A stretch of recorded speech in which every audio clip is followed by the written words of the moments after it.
Mi nombre es Brisa Ramírez Tirado y estamos en la materia de Trabajo Social en Instituciones de Bienestar Social 3 con la maestra Esbeydi García Núñez. Comenzamos. Hay diversas formas de ayudar al cliente, en definitiva a la persona. Una de las más elementales que la humanidad ha desarrollado es la solidaridad, adhesión a una causa, compartir con otra persona un problema, una información, etc. Es una manera extendida de ayudar a otras personas, donde el factor predisposición es muy importante. La solidaridad une a las personas mediante su acción. Sirve para el apoyo y la ayuda a víctimas de situaciones diversas, enfermedades, guerras, cataclismos, injusticias, etc. Puede ser individual cuando es ejercida por una sola persona y solidaridad colectiva, que es la que se establece por nexos colectivos y no mediante relaciones estrictamente personales. La percepción es el proceso mediante el cual se trata de conocer y comprender a otras personas, siendo este el medio por el cual una persona se forma impresiones de otras, así como de objetos exteriores, mediante el acto de organizar los datos que recibe sensorialmente. El sujeto adquiere conciencia de que lo externo existe en el espacio, dotado de cierta consistencia y le atribuye ciertas cualidades. La percepción es la forma de relacionarse con el entorno. Se tiende a procesar la información de acuerdo con el sentido que se tiene de esta. Es una relación hacia lo externo por parte del sujeto, que tiene sus características propias, que la persona percibe con su subjetividad. En la percepción hay un proceso sensorial, simbólico y otro afectivo. Es una interpretación que implica a toda la personalidad, así como a la memoria y al aprendizaje. La percepción está sometida a alteraciones cuando las impresiones recibidas no son verídicas. Se establecen dos clases incorrectas de percepciones falsas. Positiva, el sujeto asigna una cualidad al objeto que no existe. Negativa, el sujeto no asigna una cualidad al objeto que está realmente presente. La percepción social es la representación que un individuo se hace de las personas y de su entorno social y juicio que le atribuye. Al deducir los rasgos y emoción de otra persona se puede definir las expectativas mutuas. Las primeras impresiones que se reciben de una persona suelen ser condicionar el trato posterior que le dan las demás personas. Le permite al sujeto la comprensión de los demás y el dar sentido al entorno social. Al observar el comportamiento de una persona, se trata de conocer sus motivos e intenciones. En la percepción intervienen los canales básicos de la comunicación no verbal, gestos, expresiones emocionales, expresiones faciales, movimientos corporales, visuales, etc. Se entiende por cognición el procesamiento consciente de pensamientos e imágenes. Es la actividad mediante la cual la información se recibe, selecciona, transforma y organiza por los receptores humanos, originando que se elaboren representaciones de la realidad y genere conocimiento. Cuando se tienen en cuenta los procesos cognitivos involucrados en la comprensión y posible orientación de la conducta social del sujeto, se conoce como cognición social. Esta es la manera en la que se interpreta, analiza, recuerda y utiliza la información sobre el mundo social. Al conocer el mundo social, el sujeto se conoce a sí mismo, a las relaciones interpersonales, a los grupos sociales, etc. Por eso se indica que la cognición social es el resultado de la interacción social. En la cognición y obviamente también en la social, al investigar se suelen resaltar tres procesos básicos: la atención, información que se recoge de la observación, donde destacan unas acciones o características sobre otras personas; la codificación, la información captada se almacena en la memoria; la recuperación, se recobra la información de la memoria para ser utilizada. La agresividad puede tener su origen en diversas causas, existiendo factores determinantes que la favorezcan y que ayudan a desencadenar procesos violentos. Para intervenir, el trabajador social, bien previniendo en programas específicos la aparición del comportamiento agresivo o actuando sobre sus efectos y víctimas, debe tratar de conocer el origen del problema. No es fácil adentrarse en el estudio de los comportamientos violentos y de la agresividad, por la dificultad a veces terminológica, a pesar de su palpable existencia. Mientras que con la violencia solamente indicar el nombre supone una reacción conocedora por parte del receptor, el término agresividad conlleva distintas interpretaciones como exponente de la carencia de una definición unificadora y universalmente compartida. Se emplea como dinamismo o espíritu emprendedor para realizar nuevas tareas, fuerza para hacer frente a las dificultades, incremento de la producción personal y colectiva, etc. La expresión de la violencia varía según las circunstancias de los sujetos o grupos y de su cultura. Se suele decir que el ser humano nace con la agresividad y la violencia la aprende. Este sería el resultado de la interacción entre la agresividad natural y la cultural.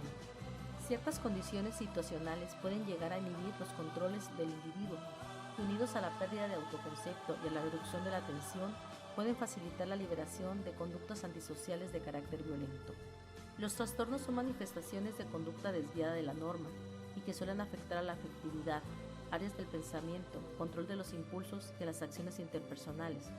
El trastorno antisocial de la persona se manifiesta por patrones de conducta conflictivos que aparecen habitualmente desde la niñez y que se refiere exclusivamente a la relación con el entorno. Posteriormente, los patrones conflictivos aparecen en las actividades de los adultos. Como trastorno disociativo se entiende aquella enfermedad mental que supone una desconexión entre pensamientos, recuerdos, entornos, acciones e identidad. Los pacientes con esta patología escapan de la realidad de forma involuntaria y peligrosa, por lo que les resulta difícil poder seguir con sus actividades cotidianas con normalidad. El CIE-10, que es la clasificación internacional de las enfermedades, que se revisa cada 10 años, establece el trastorno disociativo clasificándolo en amnesia disociativa, fuga disociativa, trastorno de identidad disociativo, trastorno de despersonalización y trastorno disociativo no especificado. Estos llaman su atención debido a la gran desigualdad entre las normas sociales existentes y su comportamiento.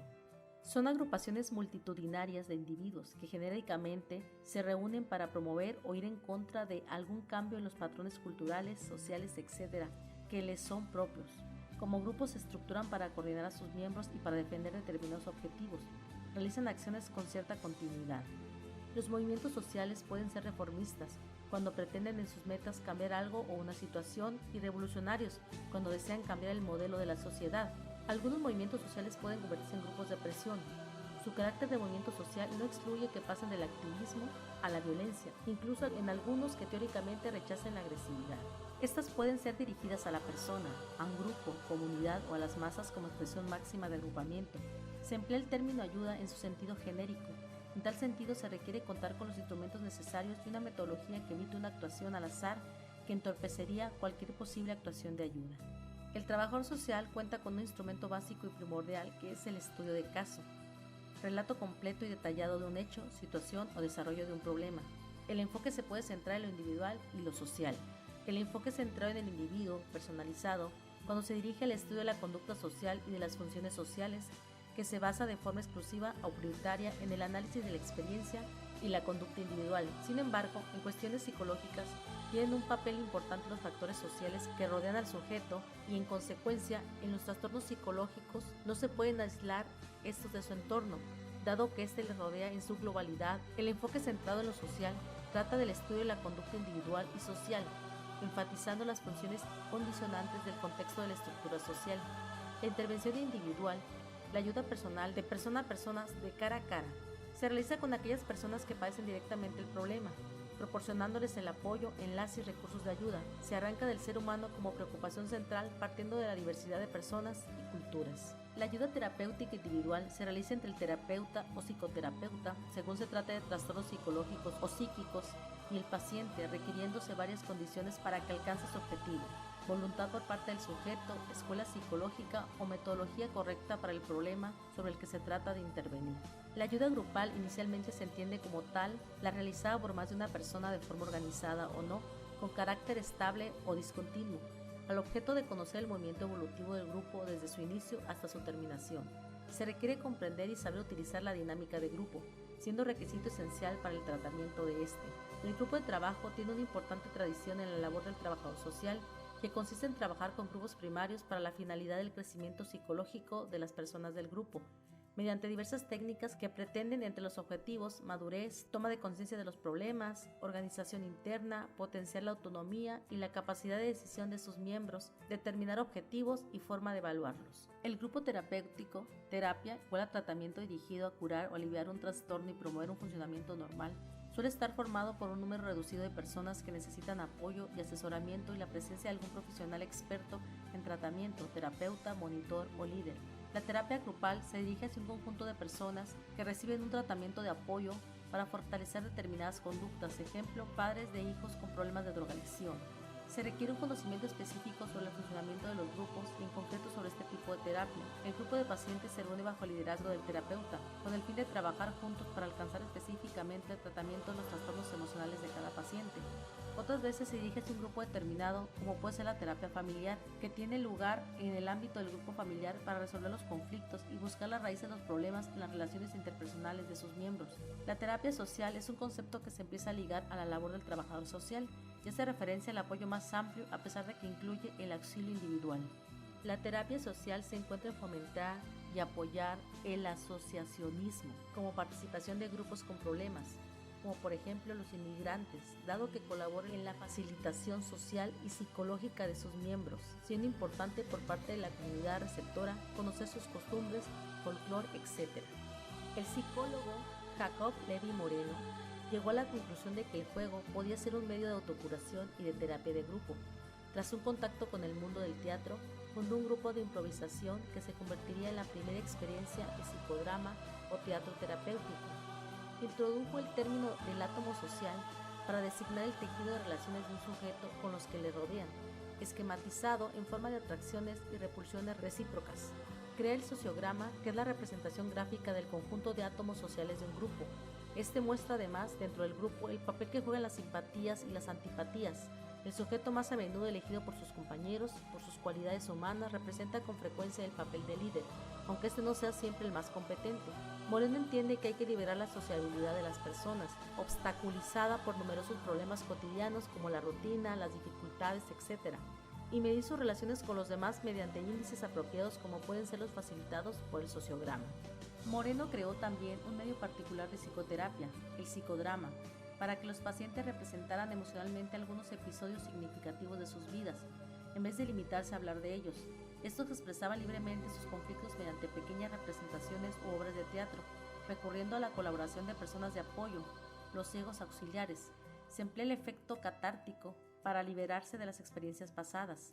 Una vez que ha terminado la representación, los miembros del grupo hacen sus comentarios y se trata de buscar las soluciones más adecuadas a los conflictos o trastornos. Iniciado básicamente por Peirce, entiende que cada sujeto debe entrar en contacto con sus sentimientos y adquirir conciencia sobre los mismos, tanto positivos como negativos, para poder asimilarlos. No se valora el pasado de los sujetos, sino el presente, y se centra en el self, del aquí y ahora. La comunicación entre los miembros del grupo debe ser siempre personal y directa. La actuación con la masa no es para que siga siendo masa, sino para que los individuos, es decir, personas, no dejen de serlo. Actuación que lamentablemente no ocurre por reiteradas manipulaciones a que son sometidas estas, sobre todo cuando se realizan buscando la rentabilidad política y electoral.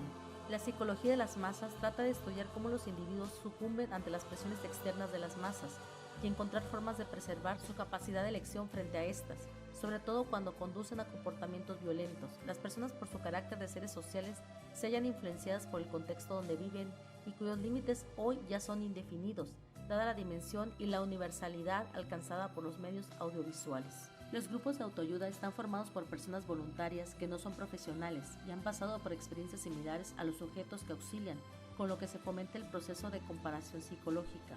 Al poder compartir sentimientos iguales, miedo, temor, preocupación, etc., que hacen minimizar los efectos de las situaciones, suelen ser pequeños grupos que se estructuran por la ayuda mutua y con el objeto de la consecución de un propósito específico. Se enfatizan las interacciones sociales cara a cara y la asunción de responsabilidad personal de los miembros. El hecho de que no estén constituidos por profesionales no quiere decir que sus integrantes no requieran una formación a veces adecuada y concreta para facilitar diversos tipos de apoyos o auxilio a otras personas. Actúan para cubrir las deficiencias en ciertas prestaciones que las diversas administraciones no realizan. Son muy importantes para la promoción de la salud, dado que estos pueden ser la base de nuevas formas de afrontar los problemas, así como favorecer la humanización de las prestaciones y cuidados en salud. Se suelen constituir sobre la base de la problemática que les afecta a alcohólicos, diabéticos, drogadicción, viudez, dolor crónico, o por su experiencia directa e indirectamente en situaciones semejantes. Se presta ayuda mediante el teléfono, en trabajo en grupo, por internet, mediante cartas, visitándose, etc. En líneas generales, cuando un cliente acude al trabajador social es porque tiene problemas y el profesional tendrá que poner en funcionamiento todos sus recursos adquiridos mediante el conocimiento teórico y la práctica para hacer frente o orientar hacia la solución del problema. Incluso la persona equilibrada frente a sus conflictos sabe buscar ayuda cuando no puede enfrentarse a ellos.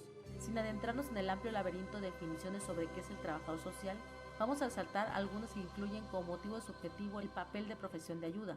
Se entiende por chantaje emocional la manipulación en la que directa o indirectamente una persona amenaza con castigar a la otra si no hace lo que quiere. Se puede producir de una forma sutil y en el contexto de una relación donde existen elementos positivos y considerados buenos. Investigar es estudiar a fondo una determinada materia, indagando sobre lo que se desconoce. Con la investigación se trata de explorar, de encontrar una descripción y explicación sobre el tema que interesa. Las técnicas de investigación pretenden conocer la realidad sobre la que se va a intervenir. En tal sentido, la psicología recurre a distintas opciones que pueden ser realizadas de forma individual, grupal o comunitaria. La investigación es un instrumento para la posterior actuación que podrá llevar a determinar el tipo y forma de ayuda, bien mediante la acción social o individual, convirtiéndose en una futura guía de actuación. Toda causa debe ser anterior al efecto. Todo hecho concreto es producto de una o varias causas, situaciones, etc., que lo originó. Las diversas escuelas psicológicas estudian o parten de esa relación en función de los principios que las caracterizan. En psicología se conoce como causa final la que es propiamente la meta o el objetivo que persigue una acción determinada, empleándose el principio de primero detectar los efectos, las acciones que se realizan para lograr un objetivo o meta, causa. En la investigación, el método es una serie de procedimientos y acciones que se realizan y las acciones que se adoptan para conocer el objeto investigado, mientras que en la metodología es un estudio sistemático y la reflexión sobre los medios y procedimientos empleados en la investigación. Se puede seguir la investigación en varios modelos de diseños. Estos son la factorial, que clasifica los sujetos de acuerdo con dos o más variables, de las cuales al menos una debe ser la independiente principal.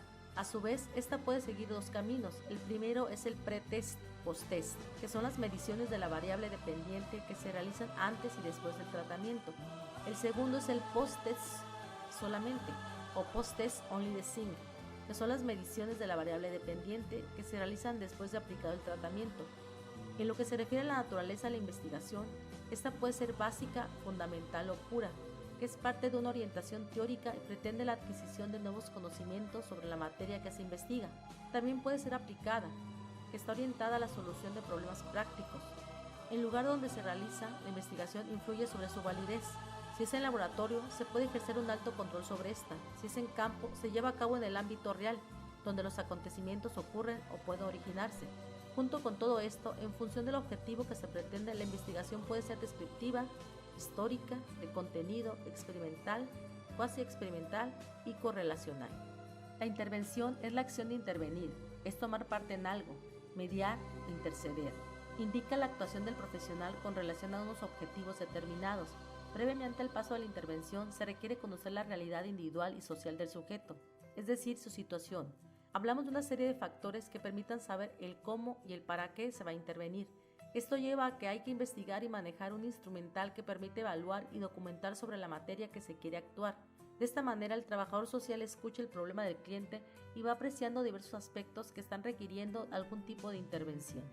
La intervención puede tener diversos campos de aplicación, como el de salud, educativo, servicios sociales, etc. Está dirigido a un amplio mapa de colectivos sociales como infancia, adolescencia, ancianidad, drogadicción, minorías étnicas, personas separadas, enfermos terminales, etc. La intervención puede tener varias funciones. Estas pueden ser impulsora, que potencia y desarrolla determinadas conductas; integradora, que facilita la integración social; desinhibidora, cuando se trata de que el sujeto abandone determinadas conductas; preventiva, que desarrolla acciones que tratan de impedir el surgimiento de determinados problemas, conductas específicas, etc. La intervención puede ser de tipo individual, grupal o comunitaria, psicosocial y social. La intervención grupal o comunitaria se dirige a un grupo más amplio como es la comunidad, grupo específico de personas que residen en un espacio geográfico determinado y que pueden actuar colectivamente para obtener objetivos concretos, mientras que la intervención social representa la sociedad, es decir, un espacio más macro y extensible, trabajando los perfiles psicoevolutivos y sectores sociales con un doble fin, que es el de mejorar su situación generando un cambio social, cambiando situaciones que generen desigualdad. El prever consiste en ver con anticipación algo o una situación que se puede originar. A tal efecto se emplea la prevención, que puede ser empleada como un sistema de educación para evitar conductas de riesgo o formar a las personas para saber hacer frente a lo que puede ocurrir. La prevención es una intervención anticipada frente a lo que puede ocurrir en cualquier estrategia para hacer frente a problemas psicosociales siguiendo procedimientos mediante los cuales no se desarrollen estos. La prevención puede ser de tres tipos. Primaria, se trata de evitar que el problema aparezca. Secundaria, retardar o evitar el desarrollo del problema y sus consecuencias. Y terciaria, evitar que el problema se haga crónico o al menos reducir sus secuelas. ¿Cómo se modifican las actitudes de una persona? Actuando sobre los componentes que la forman o mediante la coacción. Algunas de las teorías que afectan el cambio de actitud de las personas son: teoría de la disonancia. Hace referencia a la consistencia del cambio de actitud. Indica que el individuo se caracteriza por poseer un cierto grado de coherencia interna manifestado en sus creencias, ideas, representaciones, sentimientos y actos que forman un agregado en semiequilibrio que es homogéneo y consonante. Teoría de la autopercepción. Postula que los individuos deducen sus acciones a partir de las anteriores acciones voluntarias hacia el objeto de su actitud. Sugiere que la creencia hacia por qué se hacen cosas agradables está en que la motivación puede alterarse por situaciones externas. Teoría del control de las impresiones. Postula que los individuos se socializan para parecer consistentes con otros. Teoría del equilibrio. Está basada en que las personas les gusta o gustaría las personas que comparten sus opiniones y les disgusta o disgustaría las personas que sostienen diferentes opiniones sobre problemas importantes. Teoría del desequilibrio. Se emplea para descubrir el estado placentero que se origina cuando dos personas se gustan y coinciden en su criterio sobre un tema determinado. Frente a la disconformidad, una de ellas modifica algún aspecto para restablecer el equilibrio. Teoría del juicio social. Distingue diferentes espacios sobre una dimensión de actitud y postula que los mensajes que definen posiciones dentro de esas regiones serán acertadamente diferentes si producen cambios de actitud. Teoría funcional. Las actitudes satisfacen necesidades importantes para la persona y para originar cambios en las actitudes se debe facilitar medios alternativos para satisfacer esas necesidades. Las actitudes no pueden ser observadas si no se manifiestan en expresiones verbales, gestos, etc. Existe un número importante de escalas que pueden ser empleadas en diversos temas. Algunas de ellas son: la técnica de autoapreciación. Sirve para medir las actitudes que implican solo una cuestión general del problema. La escala de Bogardus, que se propone evaluar la distancia social a partir de una serie de ítems que señalan diferentes grados de contacto, nivel de aceptación o asociación. La escala de Goodman, que considera que algunos ítems pueden ser indicadores más extremos de la variable que otros. La escala de Likert o método de las tasaciones sumadas, que es una técnica muy extendida para medir sobre todo las actitudes. La escala de Thurston o método de los intervalos aparentemente iguales. Su elaboración se inicia con la recopilación de un número de enunciados que expresen alguna actitud sobre el tema que se considere. El diferencia semático, que es una escala bipolar que pretende medir la actitud de un sujeto o sujetos frente al tema que se trata, mediante la utilización de unas dimensiones adjetivas que se presentan en valores extremos opuestos. La influencia social forma parte de la vida diaria. La persona se encuentra sometida a diferentes formas de esta, que trate de actuar sobre sus creencias, ideologías, sentimientos, comportamientos, percepciones, es decir, modificar o mantener sus actitudes. La influencia social, por lo tanto, son los cambios operados en los comportamientos, emociones o actividades intelectuales de los individuos como consecuencia de sus interacciones con otras personas, ya sean individuos, grupos, instituciones o sociedades en que intervenga la fuerza. El deseo de ayudar o no hacerlo hacia alguien que necesita algún tipo de auxilio o socorro depende de un conjunto de factores o variables sobre las cuales existen diversas teorías al respecto. Algunas de estas son: características del sujeto. El género se suele considerar como diferenciador en modalidades de intervención. También el tipo de personalidad del sujeto puede influir en la conducta prosocial. El poder influenciador del lugar-situación. La situación y el lugar se convierten en un facilitador de ayudar o no a otras personas. Por ejemplo, en lugares pequeños, aldeas, pueblos, donde cada cual se conoce y son más facilitadores para la solidaridad que el anonimato y la masificación de la ciudad. Los estados de ánimo. Los estados de ánimo positivos facilitan la conducta prosocial. Existe una variedad de procesos con matices sociales y psicológicos que pueden debilitar la motivación del sujeto de ayudar a los demás.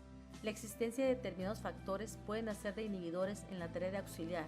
Por ejemplo, la información sobre alguna organización que ha malversado los fondos para ayudar a colectivos necesitados puede frenar a determinadas personas en su predisposición a donar algún dinero. También, si la demanda de auxilio obliga en cierta forma al donante, ese puede sentirse presionado, reduciendo su nivel de motivación espontánea.